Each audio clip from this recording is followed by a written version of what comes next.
Hey everyone, welcome into this Tuesday episode of The Scoreboard. We have a great show for you today. We'll take a look at the story behind Seagull Cycles. We'll hear about a fundraiser to benefit the Children's Hospital, and we'll take a look back at a fan favorite interview with athlete Senna Leith.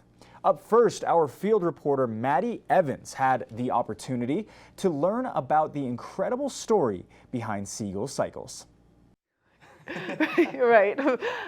So we love the sense of community here, and we love making sure that everyone has a sense of community, and we've kind of been talking about that all morning. Well, Seagull Cycles is one of those places where you can find your community, and we've got the owner, Kyle Foster, here. Good morning, Kyle. Good morning. How's it going? Good. How are you? Good. Thank you for making the journey up Valley. Thanks for having me. You guys do some really cool stuff, and for people who don't know where you are or what you guys do, can you give us a little information on what Seagull Cycles does? Yeah, absolutely. So, I'm a bike shop that's in Eagle. We're at 422 McIntyre Street. If you know where Pick Up Pizza is, I share a wall with them, which is really nice because we always have good pizza. Right. So it's a bike shop that has gotten very involved in the community. And we do all sorts of different group rides, and we partner with a lot of really great organizations that do good in the community. Which, one of the coolest parts, and this is kind of something that you have brought to the public eye, is you found a lot of strength in sobriety. Mm-hmm. And as people know, Vail is a very large party town, and so it happens really quickly where people can kind of lose control of their life and not know how to get back on track. And you guys are offering that sense of community and really that safe place for people. Yeah, absolutely. As part of that, when I first came here, I was way off track. And when I was getting sober, I was like, what am I going to do? Who am I going to hang out with? And the mountain bike community and the community in Eagle was a huge piece of getting better and moving forward with that. And so if people are interested in maybe just learning about your group rides and being part of the community that you have created within Seagull Cycles, mm-hmm. How can they do so? So they can find us on Instagram or Facebook at Seagull Cycles or the website seagullcycles.com. And it's that simple. It's that simple. We post all the different rides, every day of the week, because we do several different ones. The main recovery ride, which is the Sober Sunday ride, is Sundays at 3:30 every Sunday. And I would imagine that you guys are doing the mountain biking down in Eagle, where you've got all of those incredible trails just right out your back door. Correct. Yeah, all the rides start at the shop, end at the shop, and then we usually have pizza afterwards. The Pick Up Pizza next door does a special pizza deal for us. Which is so amazing, and I know that you guys have done a little bit of work with companies like Speak Up, Reach Out. Yep. Which is really incredible. As a nonprofit here in our community, their mission statement is so wonderful, mm-hmm. And so for you to partner with someone like that to build that sense of community and give people that safe place has been, I can only imagine, life-changing. Yeah, it's really cool. And we actually have a big event coming up on July 10th with Speak Up, Reach Out. It's called the Seagull Send. It's a big group ride in the morning, and then in the evening we have an after party, a raffle, and live music, and all the benefit goes to Speak Up, Reach Out. It's a really fun event. This is the second year that it's happening. Okay, so let's talk more about this. If people want to participate in this event, do they need to register online? Yes, please. So we have a registration through my website, through the Instagram, and through Speak Up, Reach Out. And we ask that people donate a registration fee, and then I would like people to pledge a certain dollar amount per mile that they're going to ride, and then the shop will actually match that dollar amount per mile ridden. Wow, that's incredible. That means that people can raise a lot of money very quickly. Yeah, that's what we're hoping. I'm hoping to write a big check for them. I'll be lucky if I can ride a bike a mile, so. Well, you don't have to ride. You can ride, you can hike, you can run, you can take the dog out for a walk, you can go out on your boat. I want people to go out, do any kind of active thing that helps their mental health, and then track those miles, let me know so I can donate appropriately.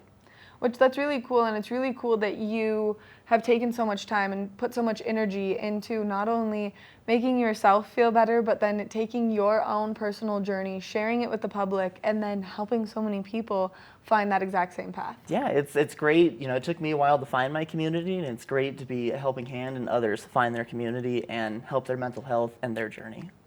So not only are you very big into the mental health aspect and making sure that people feel good, feel safe, and feel like they have a community, but you also can help people if they have any bike issues. Absolutely, yeah. So the shop is, full service shop. We can handle most of everything in-house and get it all done. And then, get you back out and rolling and get people feeling better and having fun outside. Which is the most important part. That's why we all live here, exactly. Is our acknowledgement of being outside, enjoying the outdoors. And so to have this as such an opportunity where people can really enjoy everything in between, from just having that sense of community and coming and hanging out at the bike shop and getting to know the entire staff there, who I'm sure are all so wonderful and so welcoming and so part of this community as well. Yeah, absolutely. Yeah, and the staff right now is just me and then my apprentice Dylan. So that's a very small staff. Yeah, the two of you. You guys must be very busy. Yeah, we stay busy. And if people are interested in maybe just getting into biking, is that something that you can help them with? Absolutely. Yeah, we work with, the brand new, I've never biked before, I'm kind of interested in trying it, up to, professional level racers. So we invite anybody and everybody that's interested in it to come into the shop, ask whatever questions you have. We want to answer those and help educate people. Which is really important, and especially as people are looking for that kind of footing, for that sense of community, to just have it start to finish with you guys is something that will change their life forever. Absolutely. And what inspired you to get into mountain biking as the sense of community, besides just kind of finding that niche yourself? Did you like mountain biking before you started Seagull Cycles? Yeah, so I've worked in shops for a long time, and I kind of ended up being a bike mechanic almost by accident. I started working in a ski shop, and I liked where I worked. And, at the time I was a motocross rider and I was a professional level, and so that was kind of my summer thing. But then I got injured doing that, and part of my PT was riding a bike. I worked at the bike shop, and I was like, well, I want to stay here, so I want to keep being employed. So I started working on bikes and riding bikes, and then, biking took over, and that's how I am where I am now. And motocross and biking, do you feel like they have a lot of parallels? There's two wheels and handlebars. A lot of people I talk to are like, oh, you used to ride motocross, you're probably awesome at mountain biking. I don't think it transfers that easy, but some people are like, oh yeah, it totally does, but I guess not for me. Well, that makes sense. I am bad at any of those things where you have to have a lot of balance and coordination, so I just tip over. So, Practice makes perfect. Yeah. Or practice makes more fun. We'll say that. That's better. Yeah. I was going to say the perfect thing is a little bit challenging of a situation. So can you give us your Instagram handle one more time? It's just Seagull Cycles, or at Seagull Cycles. And then your website, so if people are interested in finding out more about all of the fun that you guys have coming up. SeagullCycles.com. And then your address one more time. It's 422 McIntyre Street, Eagle, Colorado. And your store hours. So we are currently Tuesday through Friday, 11 to 7, but we do close early on Wednesday at 5 for another community ride, and then weekends I am 9 to 3, Saturday and Sunday. Amazing. And then if people are looking into getting sober and they're looking for that sense of community, Sunday is the ride to participate in. So the Seagull Send is for Speak Up, Reach Out. If you're sober, you're more than welcome to come on that ride, but this one is more to support Speak Up, Reach Out. Sunday is our Recovery Sober Sunday ride. If they're interested in that, just call the shop, email me, stop on by. Any of the options, just make sure that you're taking care of yourself, right? Absolutely. Kyle, thank you so much for taking the time out of your morning to come in here, chat with us, and give us all this great information. And thank you for creating such a safe space for so many here in our community. Yeah, thank you. Appreciate being on. Make sure that if you're down in Eagle, or if you like to mountain bike, that you check out Seagull Cycles, only because they're a place where you can feel like you have a home away from home. We're going to take a short break, and when we come back from the break, we're going to be introducing you to Carrie Hogan from Nap Harvest, so stay tuned.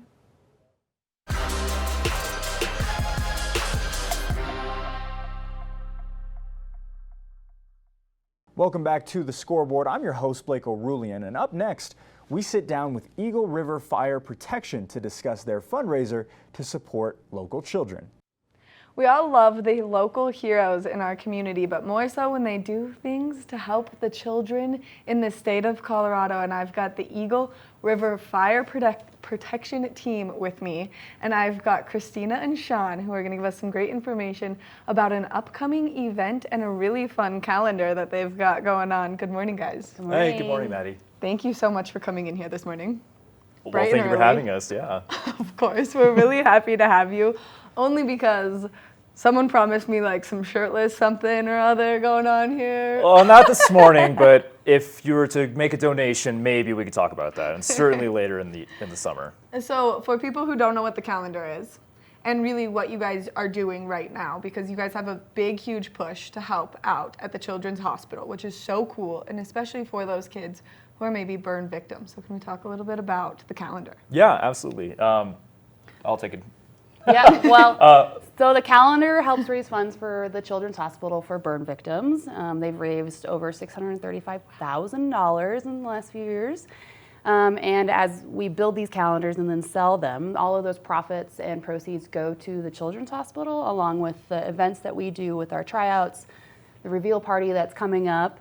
And we also participate in a burn camp where we go and we hang out with those kids that have suffered those injuries, and we, fire awareness and stuff like that. And so tryouts, you have to try out to be in this calendar. Isn't it an intense process? It was intense. If you're not used to being on stage, it's kind of funny with our job, like going maybe to fires or intense medicals, like that's pretty casual for us. We're used to that, but to be on stage in front of people and then take your shirt off, like that's intense. But no, we did in the spring. We went to a tryout. Christine and I had to compete. We got evaluated by judges, and then luckily we made it through. And then we actually did our photos this month. And then coming up in August, here on the 26th of August in Denver, they're actually going to have the release party for that calendar. We don't know what months we are until we go to this release party, so And that's neither part of will the you. fun. Oh man. Yeah. Okay. I have so many questions. Is it nerve-wracking knowing that you're going to be on someone's wall as they mark off every day of the month? Absolutely. 100%. Yeah, no doubt about it. It is, I guess a little nerve-wracking. It's a little flattering too, but it's neat. But we're not the only ones. I mean, Eagle River has a long history of participation in the calendar. And when I say participation, I don't just mean, taking your shirt off and taking a photo, but actually like having those calendars in hand, going out and talking to people, explaining about the donations and where it goes to, particularly the Children's Hospital in Colorado, the burn center, and the burn camp. So that's the real work. And that's the stuff we're really excited about. The burn camp is something that's really incredible, only because the burn camp is going to help kids not feel like they're so isolated and alone in this journey. Exactly, right? I mean, these are kids who have recovered or are recovering from their injuries, who have gone through the burn center.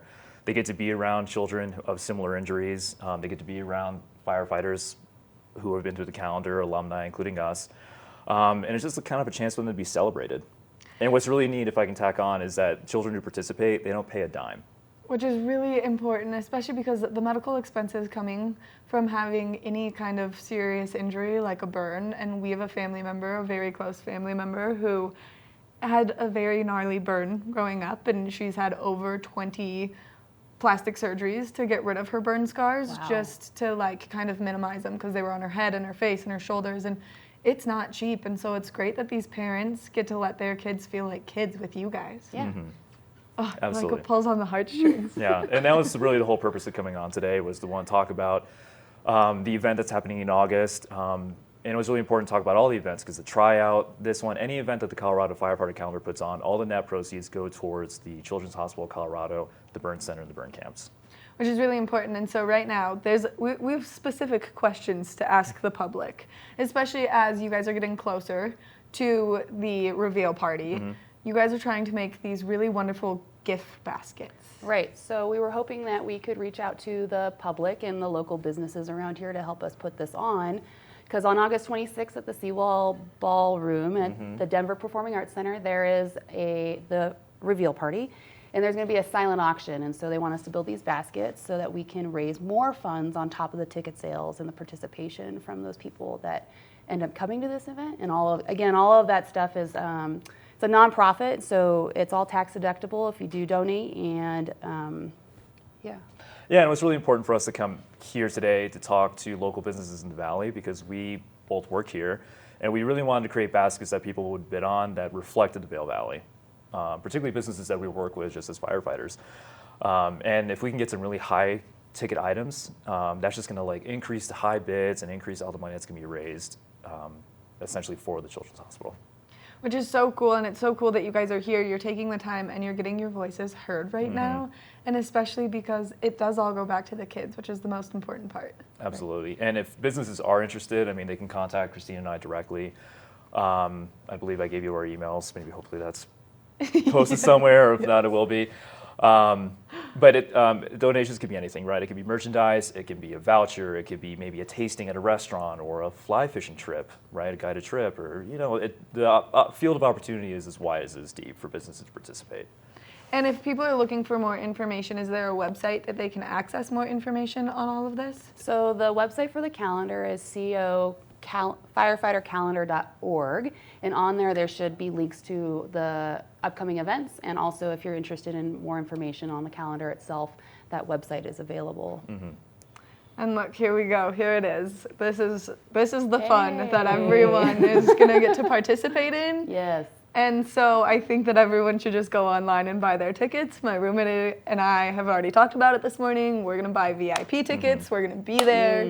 And it looks like it's just gonna be a ton of fun. It is electric. If it's anything like the tryout, it's going to be a wild time. Yes. It is a lot of fun. And even if you're just curious, you've never seen the calendar before, I mean, just have faith in knowing that whatever money you put towards tickets is going to go to a good cause. Yeah, and if you buy tickets, you get a calendar. Yeah, So- that's true. Yes, yeah. And I like to think that we're not really selling calendars. We're actually just accepting donations, and in exchange, you get a calendar. Oh, Yeah. see? So, just got to fix your mindset about it. Yeah. Yeah, you're not buying the calendar, you're donating Exactly and getting a that. free gift Yes. with your donation. Yeah. Yeah, and actually, so on August 26th, we keep saying that date, that's when the calendar will be released. And even after that, if you see Christine and I out and about at the grocery store or on a call, I mean, feel free to ask. Also, We'll set you up. feel free to ask for an autograph because Yes. they're in the calendar. You'll find their months. You run up to them. Yeah. We'll probably carry them around with us just Yeah. in case. Yeah. Put them in your car. Yeah, A box of them in your right, car. yeah. Run into people in the grocery store. You never They're know. like, There's always a chance. There's It's for the always a kids. We're chance. helping the kids. Yeah, you It's never all know. for the kids. Yeah. It's all for the kids. Thank you guys so much for coming in and giving us all of this great information. And thank you for what you do, not only for our community, but for what you're doing for the children right now as well. Thank you for having us, Maddie. Thanks for having us. Make sure that you buy your tickets to go to this very fun release party, only because not only are you going to get a calendar, you're going to get to see these two lovely humans out there just boogieing down. It looks like a ton of fun, and it's all going to go back to the children, which is always the most important part. These kids endure quite a bit when they have burn injuries, pain of any kind, and so just make sure that you participate and you help them out. We're going to take a short break, and when we come back, we're going to take another look at that local weather forecast and talk about what's taking place on our roadways, so stay tuned. Welcome back to the Scoreboard. Right now, we take a look back at a fan favorite interview, U.S. snowboard cross athlete Senna Leith. We've got so many great athletes that come out of the Vail Valley, and yet here we are talking with another one, a U.S. ski team snowboard cross athlete. Now, this is an intense sport, and I'm really excited to introduce everyone to Senna Leith. Senna, thank you for being here this morning. Thanks for having me. I'm excited that we were able to connect. I mean, where are you right now? You've been kind of all over the place. Gosh, I mean, the travel this year has been pretty wild. We've been in China, we've been in like Eastern Russia, out in the middle of nowhere, all over Europe, but I'm coming to you live from Cortina in Italy, actually. I mean, so you're thousands and thousands of miles away from home.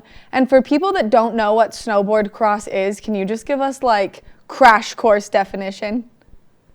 100%. Well, it's like one of the easiest sports to kind of understand because as with all racing sports, it's just about getting across the line as fast as you can, except you're usually with either 3 other people or 5 other people. And the gate drops and then it's a series of rollers, jumps, bank turns, and it's just kind of a battle against you and all your other racers to who can get across the line first. And it's kind of like a bracket system. So the top 2 advancing from each heat just kind of keep moving up, and then eventually there's a final. So it's similar to motocross, except on snowboards. I mean, it's pretty intense. If one person goes down, then you're all going down. Yeah, I mean, you never want it to go that way, but unfortunately crashes happen and the mayhem happens frequently. But you're racing with a lot of people that are kind of like your really good friends, and you start to know everybody's riding style. So it's not as wild as it might look on TV sometimes, because you can actually kind of predict how everybody's going to ride, which is kind of an aspect that not everybody knows. And so as an athlete that came from the Vail Valley, how is it that you got into snowboard cross instead of one of the many other disciplines in snowboarding that you could have picked? I remember when I was young, I was a skateboarder, and everybody, I mean, there was like the snowboarding craze in like the early 2000s. Like, gosh, I want to be a snowboarder. Like I was skiing at the time when I was like 4, and chair 12. And I was like, I want to snowboard. And finally, when I turned 7, I was able to get on a snowboard, and I haven't actually been on skis since. And was lucky. I was in the Devo program as a young kid, and kind of got pushed to do a couple of like the little local competitions, and eventually kind of moved into the USASA series and got introduced to all the different disciplines and competed in everything until I was 14. 15. And that's kind of when I was like, you know what, I kind of want to specialize in snowboard cross. It was what I enjoyed the most and the discipline that I was kind of best at and what came natural to me, and was able to get on a private team that was able to kind of help me climb the ranks through the Continental Cup tours until the point on the World Cup tour, which is where I am now. I mean, you've had a crazy traveling schedule, and so with the traveling, what trials and tribulations have you seen this season specifically? I mean, COVID is the biggest hurdle for like the last year and a half. I mean, I remember like when the pandemic started and we were all traveling with COVID, and we'd be the only ones on planes. And it's not like there were private planes for us. There were these planes, but nobody was allowed to travel. And we were fortunate enough to have these, you know, travel waivers and like letters from countries that would let us in. And so we were over in Europe training and competing when nobody was able to. And so COVID has definitely brought a lot of hurdles, and within our team, we're kind of in little individual bubbles just in case somebody gets positive. You know, you weren't socializing with the whole team. So there's been a lot of dynamics in the COVID era of traveling and competing that are none of us were used to or really quite ready for, but we've had to adapt to and kind of make the best of it. And it's almost weird because it's kind of normal now. You're going on 2 years of being isolated and only kind of hanging with like 2 teammates at a time. And yeah, but I'm still super fortunate to be able to do what I'm doing and to travel during the pandemic as much as we have.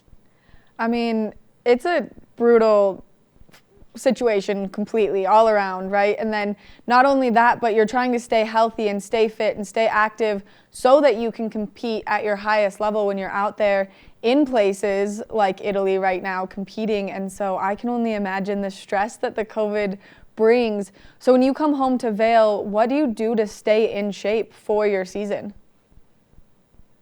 Well, I mean, the physical component of it is huge, being able to maintain your fitness on the road. And I mean, most of what I do on the road is I travel with a lot of bands and stuff like that, or like a TRX system. And I'm doing all these workouts by myself in my hotel room. You know, it's kind of the mental toughness, but it's nice when I can get back to Vail and go to my local gym and kind of have distance from people. So I'm not paranoid about who I'm around, and staying on my physical fitness as much as I can when I'm at home in Vail. It's kind of like what I look forward to is when I get back to Vail, I can kind of have a little bit more space, a little bit more breathing room to maintain those aspects of my training. And then how do you keep your mental head clear as you're getting ready for these like big competitions and you're traveling and your sleep schedule is being flipped and flopped in every direction? I mean, my sleep schedule's been on a roller coaster this year. I mean, where we went in Russia was like some of the toughest travel I've ever had. I hadn't experienced jet lag like that ever before in my life. It was pretty wild, but a big thing that helps me kind of maintain my mental sanity on the road is I practice photography. And so I just kind of go on walks with my camera and go take pictures of the mountains and try to kind of connect with the culture wherever I'm going. And that's something that kind of helps ground me and keep me in the right headspace no matter where I'm at. It's like the one constant I can bring with me. You know, it's my passion outside of snowboarding that I can incorporate into my travels and kind of help me remind myself who I am and keep myself happy. Yeah, constantly keep your brain working as well as your body, which I think is so important. 100%. If you're just thinking about the competition, everything like that, like the stress can just like be crumbling. So if you have this outlet of where you can kind of be creative and focus on another aspect of your life on the road, it's really awesome. And if people are interested in following you and seeing where you are and what you're doing, what's the best way for them to do that? I'm pretty active on Instagram, just at Senna Leith, SENNALEITH. That's the best way to kind of follow along with what I'm doing daily. And on the road, I try to keep it updated as much as I can. Yeah, definitely social media, I'm all over it, so easy to find. And what's the big competition that you're in Italy for right now? We're here for the Snowboard Cross World Cup at Cortina. It's our first time having a World Cup here, which is pretty exciting. They had the Ski World Cup here last week for Super G. So when we were actually kind of freeriding around, we were able to go down that slope, which is so steep and gnarly, and the downhill slope. It's like, you guys are nuts, but they probably look at what we're doing. It's kind of nuts too. Our course here is pretty rowdy. We have training tomorrow. Yeah, I'm excited. It's a beautiful place here in the Dolomites, a place I've never been before, and I'm excited to get out there and give it my all. Any challenges on this course that you're a little bit worried about? Turns, rollers, anything that is kind of throwing you for a loop?